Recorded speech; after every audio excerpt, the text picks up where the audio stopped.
አቶ ለይኩን ወደ ሐኪም ቤት ገብቷል። አቶ ለይኩን አሁን ላይ ነቅቷል። በጣም ደስ ይላል። በጣም ፈርታ ነበር ወይዘሮ ዝናሽ ይሞትብኝና ልጆችን አጣለሁ በሚል እንደፈራችውም ናሁም አልፈልግሽም እናቴ አይደለሽም አላት። ናሁም ግን አዲስ ናሁም ነው የመጣው። የበፊቱ ናሁም የለም። ባለ ልጅ አባትም የሆነን የመጣው እንግዲህ ከአሁን ላይ ወይዘሮ ዝናሽ አቶ ለይኩን አይኑን እንዲያትም አልፈለገም። ምክንያቱም ያደረገችው ድርጊት አይኑ የሚያሳይ ስላልሆነ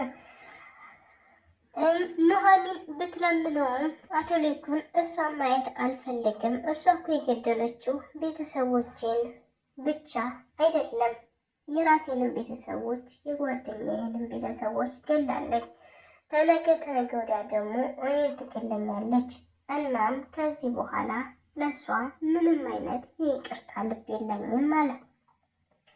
ተሰማ ደግሞ እባክህ ለይኩን ይቅርታ አድርግላትና ኑሮህን ኑር፣ በእኛ የተነሳ ኑሮህን እንድትበትንና ተለያይታችሁ እንድትኖሩ አልፈልግም እያለ ይቅርታ ቢጠይቀውም አይ ምንም ቢፈጠር ከዚህ በኋላ አልፈልጋትም፣ እልቁንስ ኑሐሚን እንዴት ናት አለ።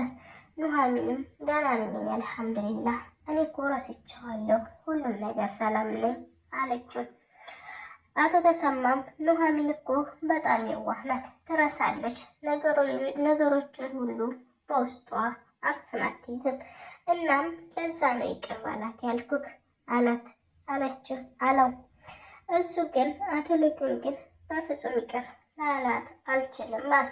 ናሁም ደግሞ ይህን ሁሉ ሲያወሩ ከአቶ ለይኩን ጋር እንደተሰማ ደጃፍ ስር ተለጥፎ ይሰማ ነበር።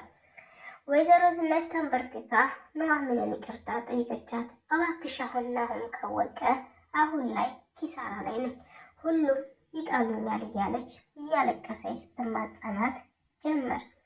ኑሐሚንም ችግር የለውም ሚስጥርሽን እንደ ሚስጥር አድርጌ እይዝልሻለሁ፣ ግን አንቺም የተባባልነውን እንዳትረሺ እያለች ትላት ጀመር። ቤቱም ይገዛላችኋል፣ አባትሽም ይታከማል፣ ምንም የሚቀርብሽ የለም ኑሐሚን እመኚኝ፣ ብቻ አንቺ እባክሽ እንደው አደራሽን ይህን ሚስጥር ያዥልኝ ብላ ስትላት ናሁም መጣ። እልፍ አላት። ይኸው ናሁምም ሰማ። በቃ ልጆችም ጠሉኝ፣ ምንድን ነው ማድረግ ያለብኝ? ኑሐሚን እባክሽ እርጅኝ፣ ምን ላድርግ እያለኝ መልሳ ኑሐሚንን ትማጸን ጀመር። ኑሐሚንም ውስጧ ደስ እያላት አብሽሪ ምንም አትሆኝም፣ ይቅርታ ይሉሻል፣ ይቅርታ ስለሚሉሽ ደግሞ አትጨናነቂ እያለች ትነግራት ጀመር። እንግዲህ ከአሁን ላይ ኑሐሚን በጣም ደስተኛ ናት። ኤደንንም ቤት አስገብታለች። ኤደንና ደግሞ ገነት ኑሐሚንን የኋላ ገትተው እንደሚያስወጧት እርግጠኛ ነኝ፣ እንሰራልሻለን ብለው ነው የገቡት። እሷ ግን በንጹህ ልባቸው የወደዷትና ያቀረቧት መስሏት ያቀረበቻቸው በጣም ያሳዝናል ማለት ነው። ኤሚነሽ ከኤርሚያስ ጋር መጠጧን እየጠጣች ሰክራ እንደፈለገች እየሆነች ውጭ ላይ ትዝናናለች። ኤርሚያስ ግን በጣም አደገኛና ጨካኝ ልጅ ነው። ምክንያቱም ያጠመደውን ሰው አያጣም። ኤሚንም አልለቅሽም፣ ምክንያቱም አምራን አሁን ላይ ለኔ የሚሆን ገንዘብ አሰጠኝም።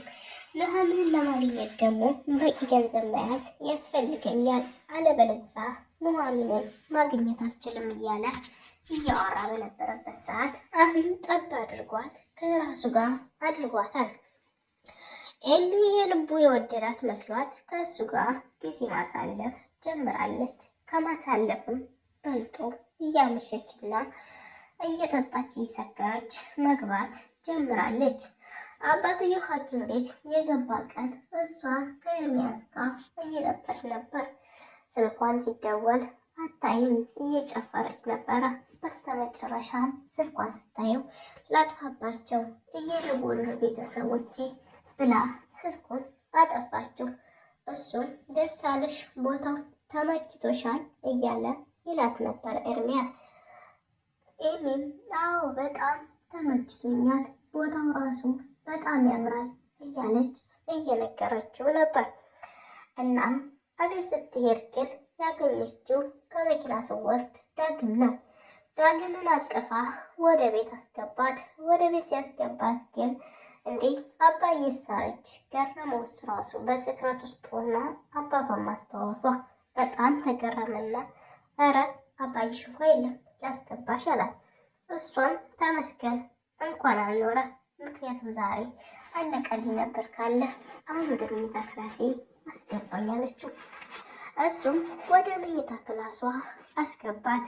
ወደ መኝታ ክላሷ እንዳስገባት ታኛች። እሷን ያለ ጫማዋን ሳታወልቅ በዛው ለሽ አለች። በጣም ይገርማል። ወይዘሮ ዝናሽ ወደ ቤት መጣ ነበር። ወደ ቤት እንደመጣች ግን ናሁም አይኗን ማየት አልፈለገም። ናሁም ስትለው እንዳንቺ አይነት እናት የለኝም እንዳትናገሪኝ አላት። ከዛም ይቅርታ አለችው። ይቅርታ እንዳትይ አባቴን ሞት አፋፍ አድርሰሽ ይቅርታ ስትይ አታፍሪም አላት። ናሁም አሁን ላይ እንግዲህ ወይዘሮ ዝናሽን እንደጠላት ያስታውቃል። እንግዲህ አሁን መጨረሻው ምን ይሆን? ናሁም ዝናሽን ከጠላት፣ ዝናሽ ደግሞ በራሷ በወለደቻቸውና ባሳደገቻቸው ልጆች ከተጠላይ መጨረሻዋ ምን ይሆን? በጣም ይከብዳል። አቶ ሌኩንስ አልፈልግሽም ብሎ ከቤት ገትቶ ቢያወጣት ምን ትላለች? ግን እስከ መጀመሪያ እስከ መጨረሻ ድረስ አየናት። ዝናሽን አንድ የሚራራ ልብና የሚያዝን ልብ የላትም። በጣም ያሳዝናል። አቶ ሌኩን እንግዲህ አሁን ላይ ለተሰማ ያለው ስሜት ይጨምራል። ምክንያቱም ተሰማ በዛ ሌሊት እንደታመመ በቤት እንኳን ልደር አላለም። ሐኪም ቤት እየሮጠ ሄዶ አየው። ኑሐሚን አሁን ደስተኛ ናት። ሁሉም ሰው ጥሩ ሰው መሆኗንና የተገፋይ ልጅ መሆኗን አወቀላት። ናሁምም ዳግምም ኑሐሚን እንደተገፋች አወቁ። እንግዲህ ከዚህ ጋር ያላወቀችው መገፋቷን ኤሚ ናት።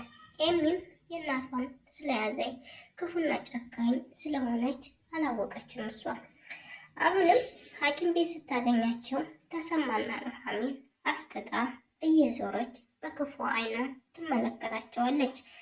ለመናገር እስከሚያንቀጠቅጣት ድረስ ኑሐሚንም ከንፈሯ እስከሚለወስ ድረስ ኤሚን ታያል ነበር። ኤሚም እየዞረ የአባቷን እጅ እየሳመኝ የምታየው አባት ተሰማንና ኑሐሚን ነበር። ኑሐሚን ግን ለመናገር አፏ እየፈለገ ነበር፣ ግን ትታዝብ አለች። ኤሚ ክፋቷ እንደቀጠለ ነው። አሁን ላይ ዝናሽ ክፋቷ እንደሚቀንስ እርግጠኛ ነኝ።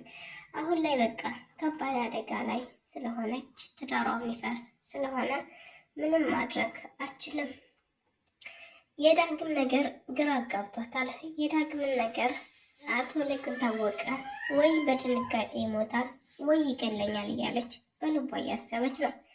እንግዲህ የዳግምን ነገር ደግሞ ሊሰማ ይሆናል ወይም አይሰማ ይሆናል። ግን እንዴት ነው የወለደችው? በአቶ ሌኩን ላይ ነው የወለደችው ወይስ እሱን ሳታገባ በፊት ነው? እኔ ግራ ያጋባኝ የዳግም መወለጃ ሰዓት በምን ሰዓት ነበር ማለት ነው? አላቅም ይህን ነገር እና ኤርሚያስ ኤሚን አጠመዳት። በጣም ደስ የሚለው ነገር ግን ክፉ ሰው ሲቀጣና ሲያለቅስ ደስ ይላል። ኤሚ የምታለቅስበት ቀን እየቀረበ ነው። ብዙም ሩቅ አይደለም። ታለቅሳለች ማለት ነው። ኤሚ እንደምንተዋት ኑሐሚንንም እንደምትረብሻት እንደ እናቷ ናት። ግን ክፋቷን አሁን ላይ ኤርሚያስ ያሳያታል ማለት ነው። ሲበቀላት ታያለች ማለት ነው። አንዳንድ ሴቶች ማስተዋል ያቅታቸዋል ልበል፣ በጣም ይከብዳል። እኔ ግራ የገባኝ ናሁም ሌላ ናሁም መጣሳ። ያንኛው ናሁም ወዴት ሄደ? ሁለት ናሁም ነው እንዴ? ወይዘሮ ዝናሽ ያላት ልጅ ግራ ያጋባል። እኔ ማንትስ እኔ ወይዘሮ ዝናሽ እያለ ራሷ አስተካብድ እኮ አሁን ራሷን ቀለል አደረገች፣ ቀለለች ማለት ነው። ለኑሐሚን ተንበርክካ ይቅርታ ጠየቀች። እንግዲህ ካዛዝቃ ልጇን ይቅርታ ተጠየቀች። በጣም ይገርማል። ኑሐሚን ግን የሰው መውደድ አላት። ዳግምም የኑሐሚን ፍቅር ይዞታል። ናሁምም ይሄንኛውም ቢሆን በቃ ለኑሐሚን ያለው ክብርና አድናቆት የተለየ ነው ከምንም በላይ ማለት ነው። እና ኑሐሚን የሰው መውደድ አላት፣ ደስ ትላለች ማለት ነው።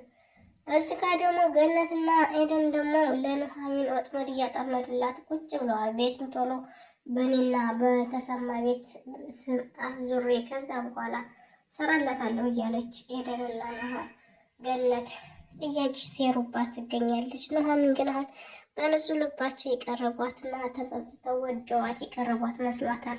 እነሱ ግን እንደዛ አይደለም የቀረቧት፣ ሊጎዷት ነው። እንግዲህ ቀጣዩ ቪዲዮ ላይ ደግሞ ምን እንደሚፈጠር አብረን እናያለን ማለት ነው። ውድ ሀገሬ ልጆች ድራማው በጣም ደስ ይላል ማለት ነው። እስኪ ከክፍል 1 እስከ ክፍል ስንት ደርሷል? አሁን የተከታተለ እንደኔ ማለት ነው እና ጨረስኩ ማለት ነው። በቀጣይ ቪዲዮ ደግሞ እስከምንገናኝ ሰላም ሁኑልኝ። ያው ወሬውን ማለት ነው ከዛም ከዚህም እያቀላቀልኩ እንዳወራሁ ታውቃለሁ። ምን ላውራ ምን ቪዲዮ ልስራ የሚለው ነገር ራሱ ስለሚያስጨናንቅ ለዛ ነው ማለት ነው። ውድ ሀገሬ ልጆች ባይ ባይ። ሀገራችንን ሰላም ያደርግልን። ቻናሌን ደግሞ ሰብስክራይብ በማድረግ አበረታቱን። ሀባይብ እላችኋለሁ። ወዳችኋለሁ፣ አከብራችኋለሁ። ባይ